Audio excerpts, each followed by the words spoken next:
Comedy is all in the timing.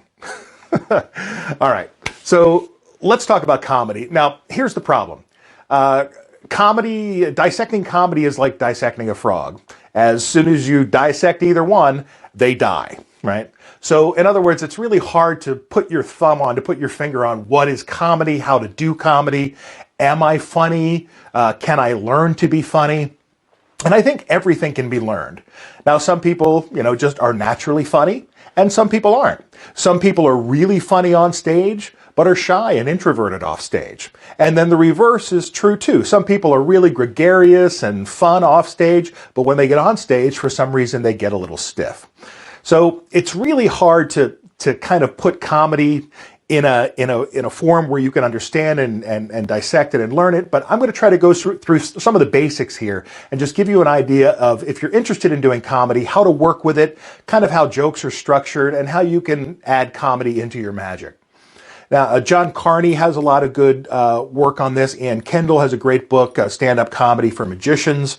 There's even stuff in Fitzke's Showmanship for Magicians on comedy and how to do comedy. There are a lot of resources out there. I suggest you look and do as much research as you can and find what other people have said. There's a lot of comedy workshops that you can take online. I recently took the Steve Martin comedy masterclass, which was great. Learned a lot of valuable stuff out of there. So if you're really into doing comedy magic, then I suggest you do that. Now, here's the thing. There's comedy magic, and then there's comedy magic. When people say comedy magic, usually one or the other suffers. Like if you watch a lot of comedy magicians, sometimes the comedy will be really strong, but the magic will be kind of weak. Or vice versa. The magic will be really strong, and the comedy is kind of weak. So if you're really going to bill yourself as a comedy magician, you have a twofold task ahead of you, and that is to try and make a balance, strike a balance between the comedy and the magic. The comedy should be solid, and the magic should be solid, equally as solid. Now, you've already got a lot of the magic because magic is your main interest, right? But if you want to learn comedy, you should make the comedy as good as the magic. And like I said, there are tons of resources out there. Study current day comedians. See how they deliver their lines. See what they do. Because comedy changes. It fluctuates over time. My buddy Adam Ace told a funny joke about me, because I like a lot of the old jokes, the Steve Allen, the Bob Hope, the Frank Fay, really old stuff. And my buddy Adam Ace always says, Scott Alexander, a guy in his 40s doing jokes from the 30s. Right? So that's a joke right there. And that's a perfect little formula for a joke. It takes you one way and then all of a sudden hits you with the punchline. So, and we'll talk about that in a couple minutes. But first of all, going way back, older than the 30s, going back to Aristotle. Aristotle in ancient Greece said basically that the nature of humor is surprise, right? And that's it. That same joke that my buddy Adam Ace told about me, a guy in his 40s doing jokes from the 30s. That's a surprise. You don't see it coming. So Aristotle said humor is basically surprise. And he said humor has a couple of qualities to it. One, it should be universal, something that everybody can identify with, something that's in the collective consciousness. Because as an audience, when people laugh, they do it kind of all as a unit. And if you talk about things that relate to a vast majority of people, you're ahead of the game. Because Aristotle said that comedy should be universal. The themes should touch on things that people experience in everyday life. Aristotle also said comedy should be ridiculous. Now, it doesn't have to be ridiculous in terms of slapstick, that kind of ridiculous, but ridiculous meaning out of the ordinary, exaggerated, and hyperbole, done beyond what is normal. So, in other words, you make it more ridiculous. The more ridiculous you can make a lot of things, the funnier they are. So look for things in life that are ridiculous or crazy, things that you find annoying. Jerry Seinfeld based his whole career on finding ridiculous things that are ordinary things, but that are just ridiculous. And the ordinary became the extraordinary when he added his jokes and fine-tuned them to become that.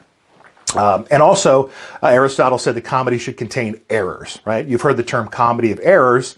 Well, perfect, right? errors, mistakes people make, things that we do wrong. You know, there's nothing funnier than watching a video of somebody walk down the street looking at their cell phone and trip over it. That's a universal thing. We're all on our cell phones too much. There's comedy that can be mined from that. And the ultimate goal of comedy, according to Aristotle, is catharsis. Now, catharsis, of course, in ancient Greek meant sort of a purging of emotion. In tragedies, it was a purging of sad emotions, because at the end of the play, everybody's dead, right? And the narrator comes out, or the chorus comes out and says, "Oh, isn't that sad?" And at the end, there's that release. Wow, what a bummer. And so that's the tragic catharsis. The comedic catharsis is the laugh, right? That's the purging of emotion, the tension that you've built up in comedy and then released, right? So it's important in comedy to build up tension, to build up to this point, and then release it with a laugh. So you get that classical Greek catharsis, right? Now, one great thing that as a magician we have going for us is that comedy basically is a lot like magic. It's misdirection, right? It's misdirection. As magicians, we do something with our right hand while the left hand is over here doing something else, all the while disappointing our fathers. But anyway, I took a comedy workshop, and that was one joke that the guy told in that I thought I would share with you. I thought that's pretty funny. But as you can see, the misdirection, it's you're setting something up over here, but while something else is going on over here. So we're directing the audience's attention in one direction, and then when that punchline comes, it takes them in a whole different direction. So as magicians, we're used to this. And if you think about it, magic tricks are basically like jokes.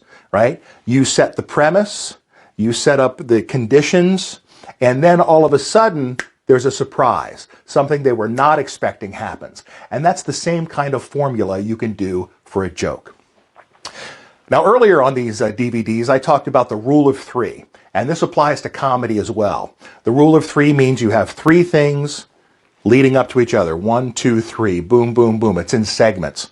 So in comedy, you can go from serious to funny, right?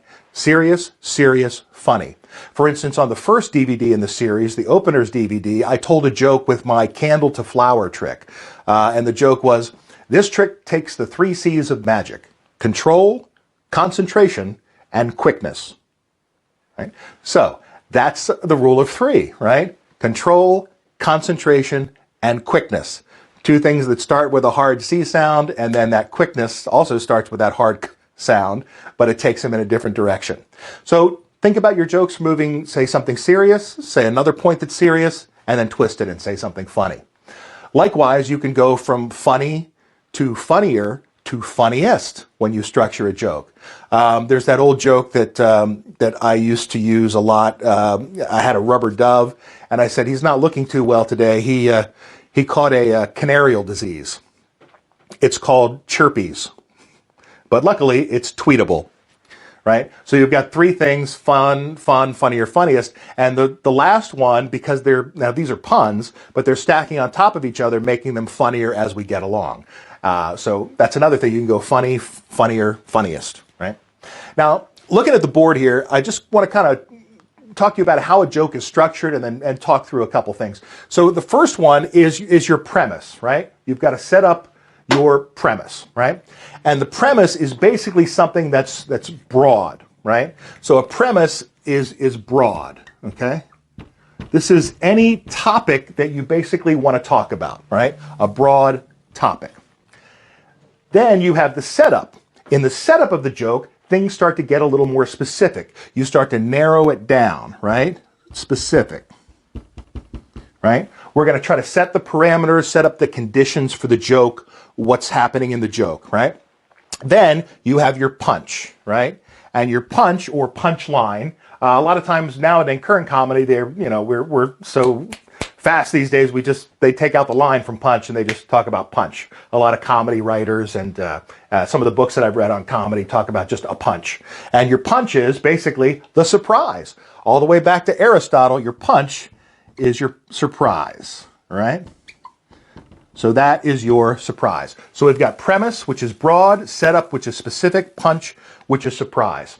Now, taking a joke from the show that I do, I do before I do my card manipulation routine. I talk about when I was a kid, I wanted to get interested in magic. So my premise is that when I was a kid, I always wanted to be a magician, right? That's my premise, okay? It's a broad thing. I always wanted to be a magician, right? That's pretty broad. Now I'm going to take the audience and I'm going to narrow them down and get them more specific. So the specific details that I'm going to supply here in our setup are this. So when I was a kid, I always wanted to be a magician. In fact, I learned to do magic when I got a book out from the library when I was about 10 years old. So now we're narrowing the conditions down, right? When I was 10 years old, I got out a book from the library on magic. Okay? Now we're going to do the punch, right? And the punchline to my joke is, the very first trick I learned was making that book disappear from the library, right? Now we've given them the punch. We've given them the surprise. So the joke goes, I was always a magician. Always wanted to be a magician when I was a kid. In fact, the very first tricks I learned came from a book in the library. In fact, my very first trick was making that book disappear from the library. Okay? So that's the joke. It's a very simple joke. We started with a premise. We narrowed it down, showed the audience where we were going with it, and then we turned the other way, right? We gave them a surprise. I stole the book from the library when I was a kid. That's the joke, right? Now, you can also do these other things. You can tag the joke, you can act out the joke, or you can call back to the joke, right? Now, here's the thing. A tag is kind of an extra surprise, right? Extra surprise. An extra surprise or an extra line to it.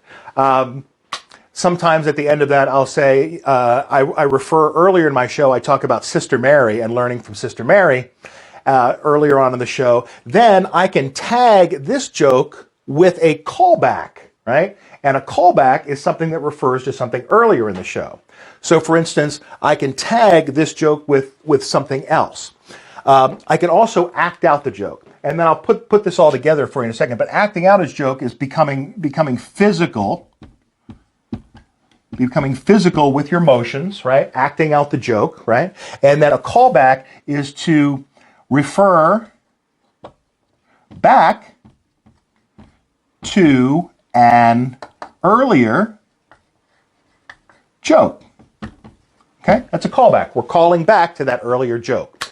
So for instance, let's take this for example. When I do my slashed routine or cut and restored rope, I say the joke is, this trick actually came from India, and magicians in India were called the Jadoo-wala, the magic men. And in India, they would take a rope and throw it into the air, and that rope would become rigid. Now, if the rope stayed that way for more than 4 hours, right, that's a Viagra joke, right? Now, the guy who I had examine the rope earlier is, I pick an older guy sitting somewhere in the front row.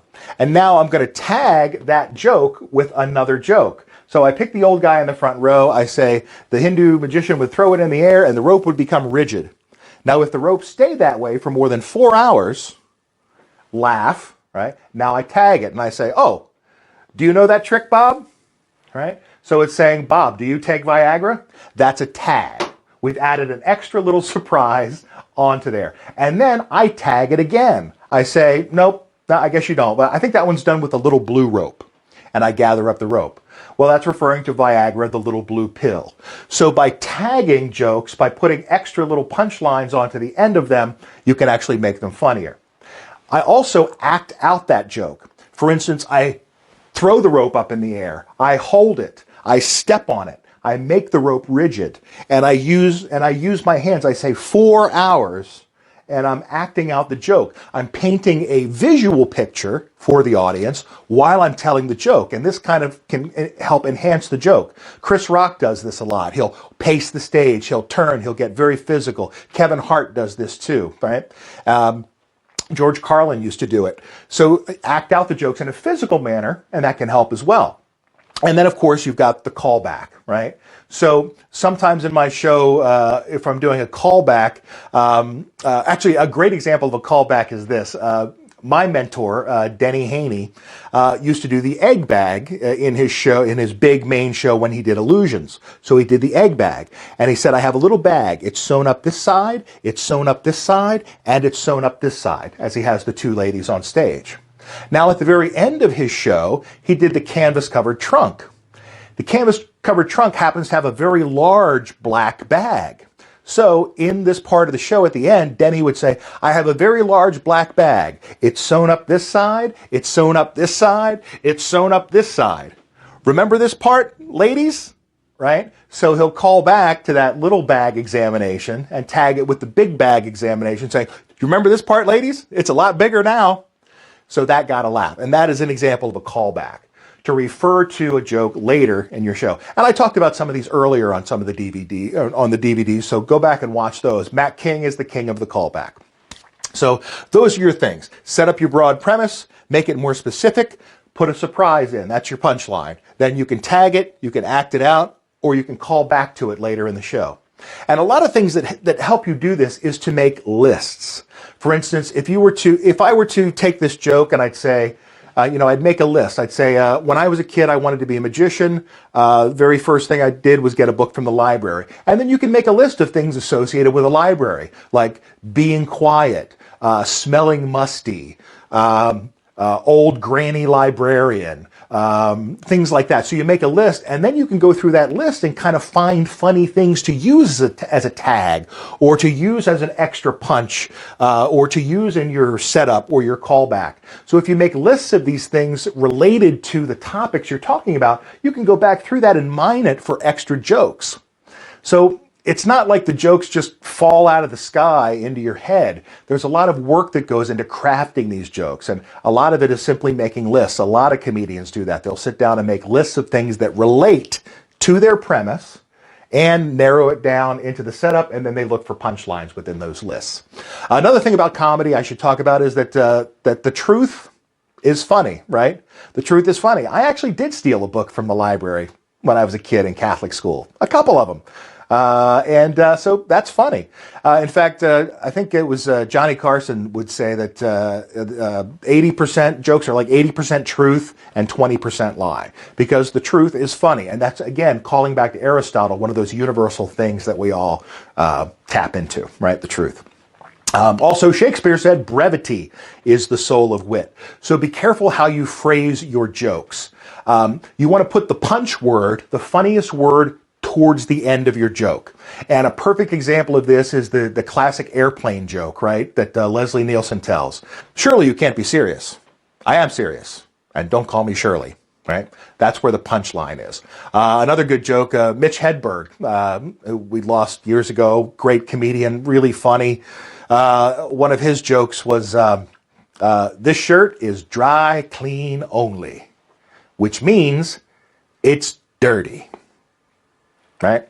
Dirty is the funny word. That's the key that unlocks the punchline that reveals everything before in the setup, right?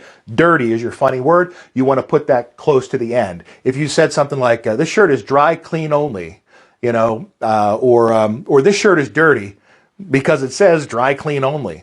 That's not as funny as this shirt is dry clean only. That means it's dirty, right? Dirty is that punch, right? So put that towards the end of the sentence. Also, when telling jokes, slow down.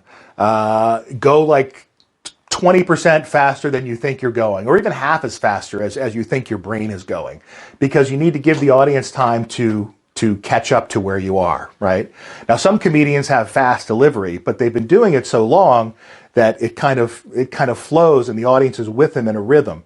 But when you're first learning this, it's okay to go slow. It's okay to go slow and just pace everything out. Make sure you phrase your words right, and make sure you edit. Any unnecessary words, take them out.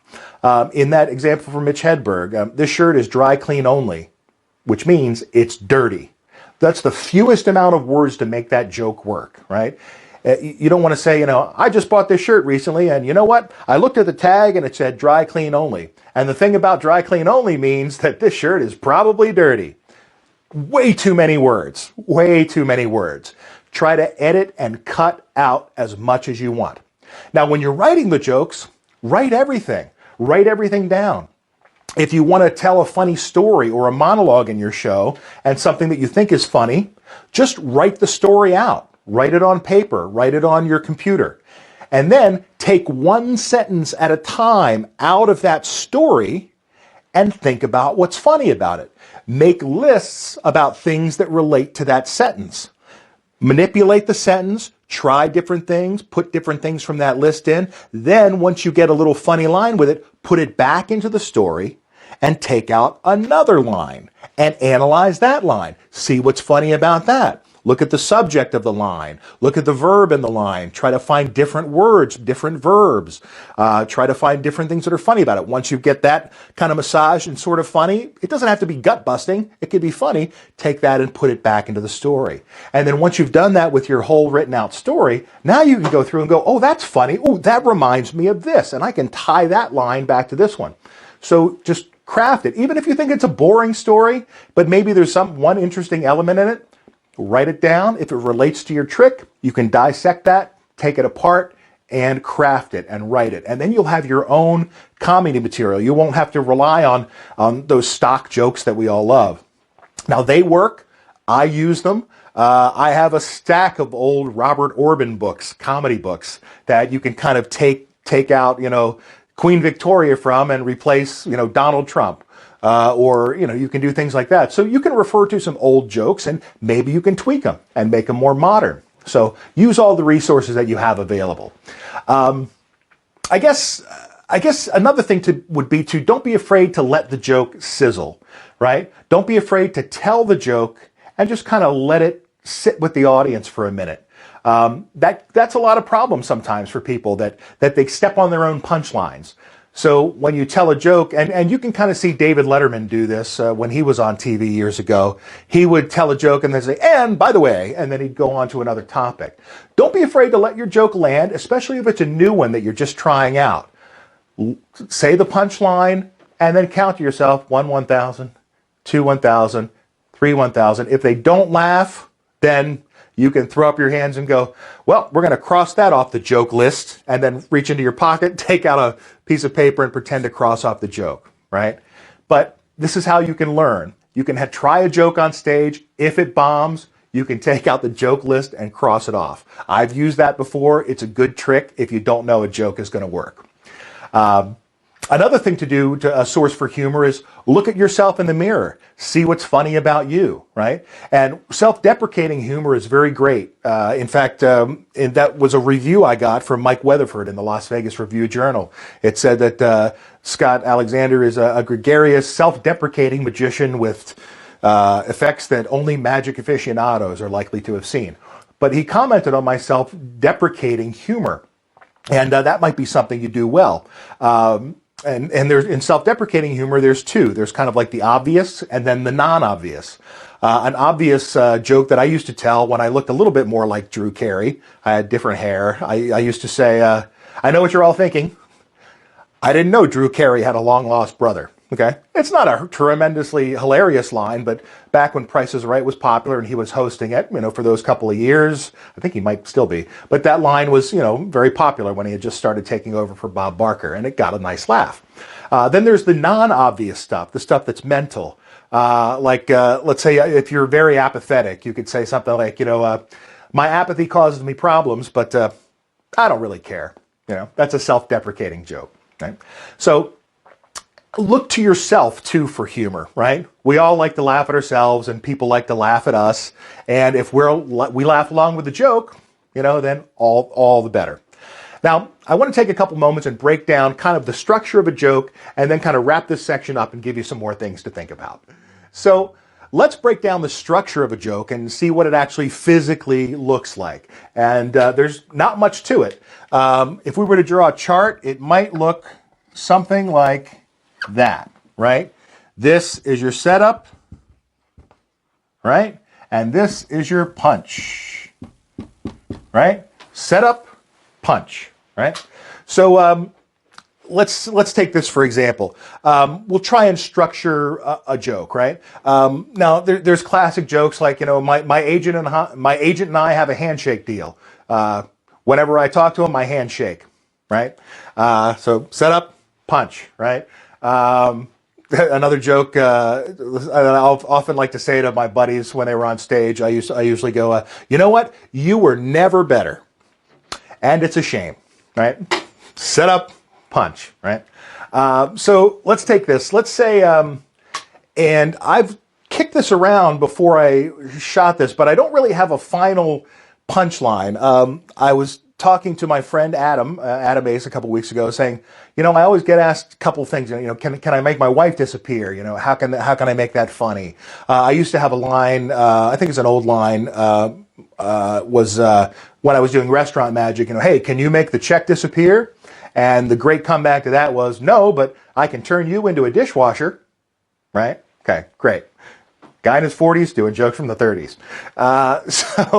So let's take this idea. So can you make my wife disappear? Okay. So can you make my wife?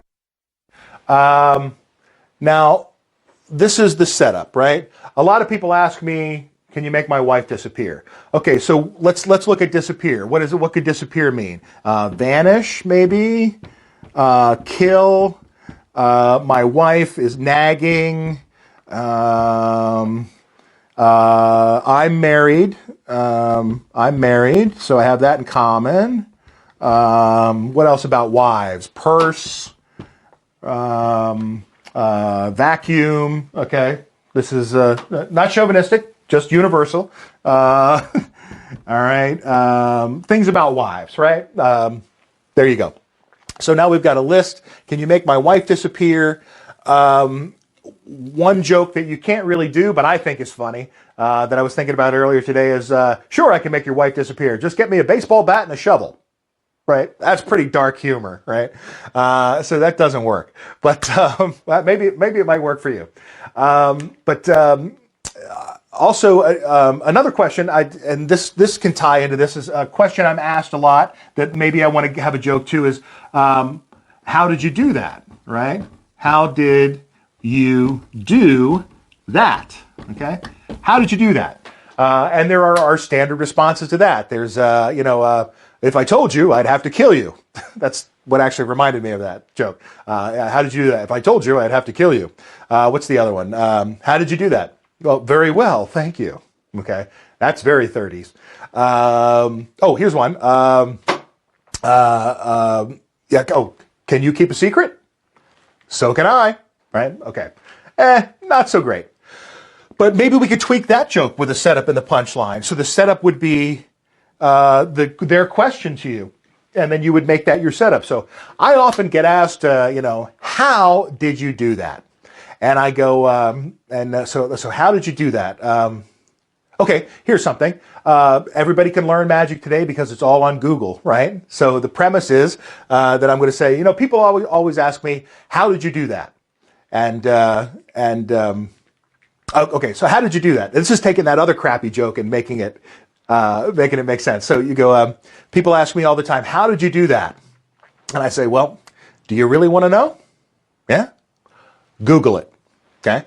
So that's not a hilarious joke, but it's better than, can you keep a secret? So can I, right? So do you really want to know? Google it, right? It's a little more modern than that old joke. So anyway, that was just a thought off the top of my head. So getting back to, can you make my wife disappear? Maybe we can somehow, let's work on these two things together. So here you go. Two questions that are most often asked are, can you make my wife disappear? And how did you do that? Okay. So what would be the answer to those two questions? The answer to those two questions are, Google it,